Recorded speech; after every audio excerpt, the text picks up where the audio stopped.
अस्सलाम वालेकुम। Discrete structure के पहले लेक्चर में हम थोड़ा सा इंट्रोडक्शन देखेंगे डिस्क्रीट स्ट्रक्चर्स का कि डिस्क्रीट स्ट्रक्चर्स क्या होते हैं और इनमें हम क्या क्या चीज़ें जो है वो हम पढ़ेंगे। सबसे पहले देखते हैं डिस्क्रीट मैथमेटिक्स क्या होती है। डिस्क्रीट मैथमेटिक्स बेसिकली मैथ्स की वो ब्रांच है जो कि डिस्क्रीट ऑब्जेक्ट से डील करती है। और डिस्क्रीट ऑब्जेक्ट्स हम उन ऑब्जेक्ट्स को बोलते हैं जो कि एक दूसरे से बिल्कुल मुख्तलिफ होते हैं, सेपरेट होते हैं, जैसे integers, rational numbers, people, houses वगैरह वगैरह। रियल नंबर्स डिस्क्रीट नहीं होते। आमतौर पर हम इसे ऐसे ऑब्जेक्ट के साथ डील करते हैं जैसे कि इंटीजर्स हो गए, प्रोपोजिशंस, सेट्स, रिलेशंस, उनके फंक्शंस, ये सब जो है वो डिस्क्रीट है और हम इस कोर्स में जो है इन्हीं चीज़ों के साथ डील करेंगे। डिस्क्रीट स्ट्रक्चर्स पे आते हैं। डिस्क्रीट स्ट्रक्चर्स बेसिकली क्या होते हैं? These are the theoretical basis of computer science. यानी कंप्यूटर साइंस में आप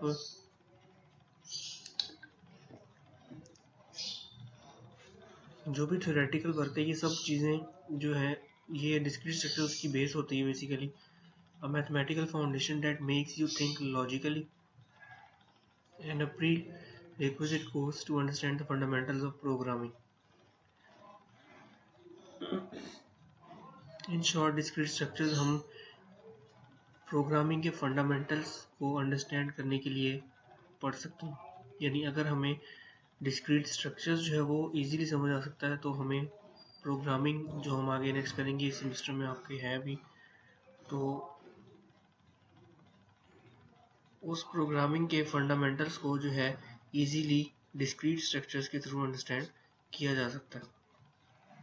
डिस्क्रीट स्ट्रक्चर की definition: a set of discrete elements on which certain operations are defined. Discrete elements का एक सेट जिस पर कुछ ऑपरेशंस जो है वो डिफाइंड किए जाएं, वो बेसिकली डिस्क्रीट स्ट्रक्चर है। Discrete implies non-continuous and therefore discrete sets include finite and countable sets but not uncountable sets such as real numbers. Discrete का मतलब होता है नॉन कंटिन्यूस, यानी जो कि एग्जैक्ट नंबर है, कंटिन्यूस नहीं हो। इसीलिए डिस्क्रीट स्ट्रक्चर में जो भी सेट्स होंगे वो फाइनाइट होंगे, यानी काउंटेबल सेट्स होंगे, अनकाउंटेबल नहीं होंगे जैसे कि रियल नंबर्स अनकाउंटेबल होते हैं। हम डिस्क्रीट स्ट्रक्चर्स क्यों पढ़ते हैं?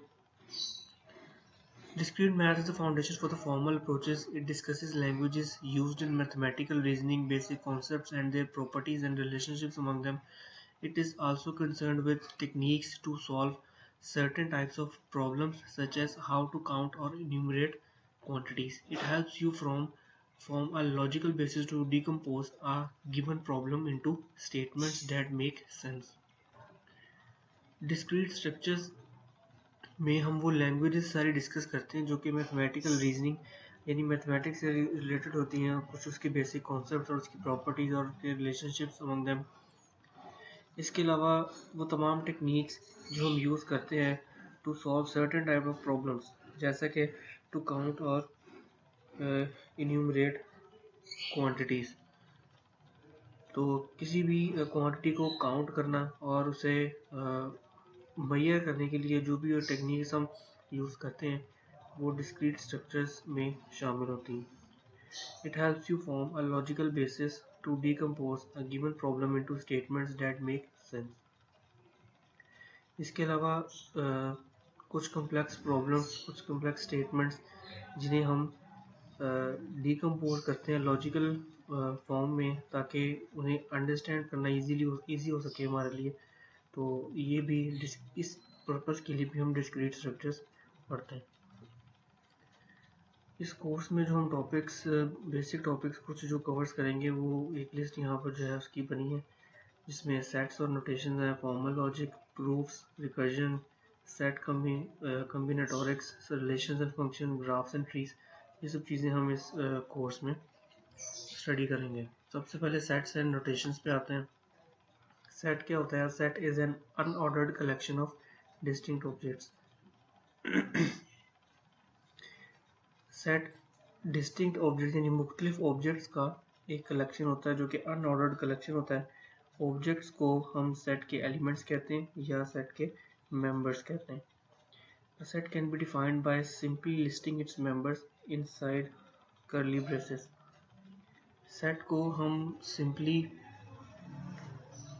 किस तरह से लिखते हैं, कर्ली ब्रेसेस के अंदर उसके नंबर्स या मेंबर्स को लिखकर कॉमा से सेपरेट करके। जैसे एग्जांपल आपके सामने 2, 4, 17, 23 कॉमा से सेपरेट है और इन्हें हम कर्ली ब्रेसेस में जो है बंद कर दें, ये एक सेट कहलाता है। Membership and non membership. Membership used to represent certain object is an element of the set. To denote membership, we use this symbol. This symbol is called basically membership symbol. Is a member of or is an element of. Such as 4 is a member of this set. किसी भी element को prove करने के लिए या represent करने के लिए कि वो सेट का एलिमेंट है, उसके लिए हम मेंबरशिप का सिंबल यूज करते हैं, दिस वन। जैसे इस एग्जांपल में हम देख सकते हैं कि इस पूरे सेट का जो एक एलिमेंट 4 है वो इसका एलिमेंट है, तो इसको हम डिनोट मैथमेटिकली किस तरह करते हैं, 4 इज एन एलिमेंट ऑफ, ये 4 belongs to this set. Same is the condition with non membership, जहाँ पर एक एलिमेंट जो है या एक ऑब्जेक्ट जो है वो किसी सेट का एलिमेंट नहीं होता। जैसे इस सेट में का एलिमेंट 6 जो है वो नहीं है, इसको हम इस तरह से डिनोट करते हैं। Set operations. सबसेट क्या होता है, set A is said to be a subset of set B if and only if every element of A is also an element of B। एक सेट A है और एक set B है, दोनों या A को हम B का सबसेट तब बोलेंगे जब सेट A का हर एलिमेंट सेट B में मौजूद हो, और इसको सिंबॉलिकली हम इस तरह से डिनोट करते हैं। स्ट्रिक्ट सबसेट क्या होता है, set A is a strict subset of set B if A is a subset of B and A is not equal to B। Strict subset का से मुराद ये है कि सेट A जो है वो सेट B का सबसेट हो लेकिन A B के बराबर नहीं हो। एग्जांपल जैसा आप समझ लिखिए, पहला सेट A है, दूसरा सेट B है, और इस तरह से सेट A के तमाम एलिमेंट सेट B में मौजूद हैं, तो इसका मतलब है सेट A जो है B का सबसेट है, और सेट A B का सबसेट तो हो लेकिन A B के बराबर ना हो, तो वो है स्ट्रिक्ट सबसेट। सेट पर ऑपरेशंस हम कौन कौन से परफॉर्म कर सकते हैं। Equal sets. Two sets A and B are considered equal if and only if they have the same elements. दो सेट्स में जब बिल्कुल इक्वल होते हैं या इक्वल तब होते हैं जब उन दोनों सेट्स के एलिमेंट्स जो है वो सेम होते हैं।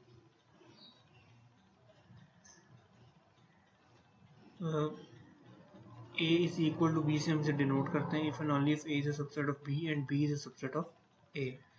दो सेट्स पर ऑपरेशन परफॉर्म होते ही हो सकते हैं यूनियन का, इंटरसेक्शन का और डिफरेंस का, जो कि बाय डेफिनेशन इस तरह लिख सकते हैं, A union B is equal to X such that X belongs to A और X बिलोंग्स टू B।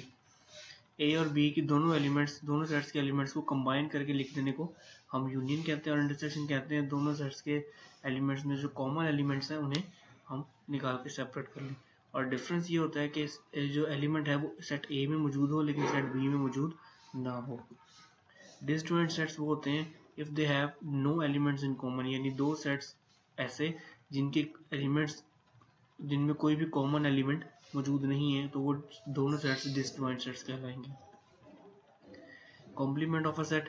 दो सेट A और B हैं, अगर हम A और B का कॉम्प्लीमेंट फाइंड करते हैं तो इट मीन्स कि हम A माइनस B हम कर रहे हैं बेसिकली, और उसको हमें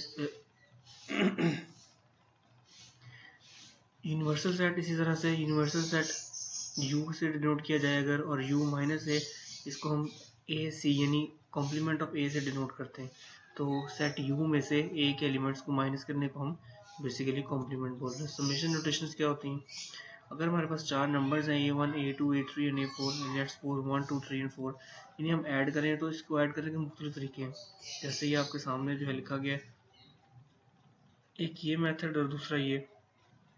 पहले वाले में आप देख रहे हैं कि पहले दो नंबर्स को ऐड करके उसने तीसरे में ऐड किया गया, और इन तीनों के सम को, आंसर को चौथे नंबर में ऐड किया गया। इसी तरह दूसरे एक्सप्रेशन में पहले दो नंबर्स को ऐड किया गया और तो आखिरी दो नंबर्स को ऐड किया और फिर दोनों के सम को आपस में ऐड कर दिया गया। और ऑफ कोर्स हमें पता है दोनों सिचुएशन में या जिस भी तरतीब से हम ऐड करें ये आंसर सेम ही आता है, क्योंकि जो एडिशन है नंबर्स की वो बेसिकली एसोसिएटिव ऑपरेशन होता है, एसोसिएटिव प्रॉपर्टी होती है, जिसमें अरेंजमेंट जो है वो मैटर नहीं करती, आंसर हर तरतीब से सेम ही आता है। समेशन को हम डिनोट कर सकते हैं यानी ऐसे केसेस में जहाँ पर हमारे पास मुख्तलिफ तरीके हैं नंबर्स को ऐड करने के, हम उसे एक तरीके से डिनोट कर सकते हैं और वो कॉमन होगा सब में। और वो तरीका ये है कि जैसे ये चार नंबर्स हैं इन्हें हम इस नोटेशन में डिनोट कर सकते हैं, समेशन 4 to k, यानी टोटल 4 नंबर्स और 1a पावर k। अब ये है क्या, ये हम आगे इसको देखते हैं। फाइनाइट सीरीज है बेसिकली एक, यानी इस एक्सप्रेशन से मुराद ये है कि ये चार नंबर्स हैं, सॉरी ये नंबर्स हैं जो कि इनकी जो क्वांटिटी है वो n तक जा रही है। तो हम कहते हैं the variable k is refer to as index और the index of summation. The expression ak is the general term of the series. It defines the numbers that are being added together in the series. ये जो ak है ये पूरी series में जो numbers add हो रहे हैं ये उसे डिफाइन करते हैं। Value of k below the summation, summation के नीचे जो k की वैल्यू है वो इनिशियल इंडेक्स है, और जो समेशन के ऊपर वैल्यू दी गई है जो कि n है वो टर्मिनल इंडेक्स है। यानी समेशन स्टार्ट कहाँ से हो रहा है, k से शुरू होके जो कि 1 है, शुरू होके n तक जा रहा है, जैसे यहाँ भी हम देख रहे हैं 1 से n तक। ये कुछ एग्जांपल्स हैं फाइनाइट सीरीज की। सिंपली नंबर्स लिखें और उनका समेशन, उन्हें हम किस तरह से समेशन नोटेशन में किस तरह से डिनोट कर सकते हैं।